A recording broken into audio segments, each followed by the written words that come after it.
People के पेड़ का रहस्य भाग 1। गांव का डर। छत्तीसगढ़ के एक छोटे से गांव घनचुरी में एक पुराना पीपल का पेड़ था। कहते हैं कि वो पेड़ 100 साल से भी पुराना है।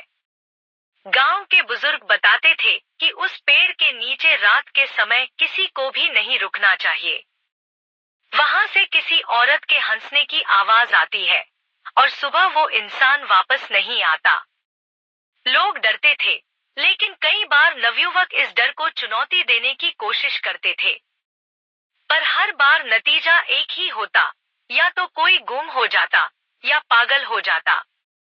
गांव के मास्टर जी श्री राघव चौबे, जो पढ़े लिखे और नास्तिक किस्म के इंसान थे, इस सब को अंधविश्वास मानते थे।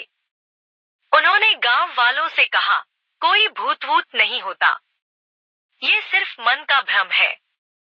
मैं खुद एक रात उस पेड़ के नीचे रुकूंगा। भाग 2।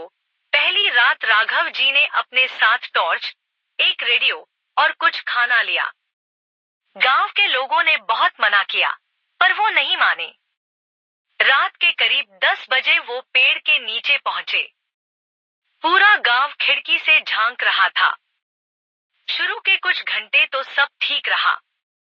टॉर्च की रोशनी, रेडियो की धीमी आवाज और राघव जी की आंखों में आत्मविश्वास था। लेकिन जैसे ही घड़ी ने रात के 12 बजाए, रेडियो की आवाज अपने आप बंद हो गई। उन्होंने सोचा बैटरी खत्म हो गई होगी। तभी अचानक पेड़ की शाखाएं जोर से हिलने लगी, जबकि हवा नहीं चल रही थी। फिर एक औरत की धीमी सी हंसी आई।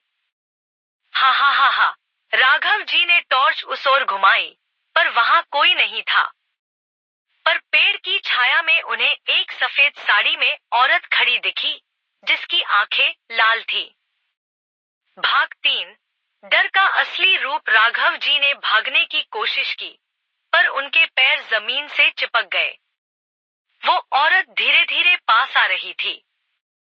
उसकी चाल अजीब थी, जैसे जमीन पर तैरती हुई आ रही हो। फिर उसने फुसफुसाया, तू भी आएगा मेरे साथ। जैसे बाकी आए थे, अचानक राघव जी चिल्लाते हुए बेहोश हो गए। अगली सुबह गांव वाले उन्हें पेड़ के नीचे बेसुध हालत में पाए। जब उन्होंने होश में आकर अपनी आंखें खोलीं, तो वो कुछ बोल नहीं पा रहे थे। बस एक ही बात दोहराते रहे, वो औरत, लाल आंखें, मैं मरा नहीं, पर बचा भी नहीं। इसके बाद वो कभी ठीक से बोल नहीं पाए। गांव छोड़कर कहीं चले गए। पीपल के पेड़ का रहस्य भाग 4 कल आएगा। टाइटल और उसका हिंदी में छोटा टीजर दे रहा हूं।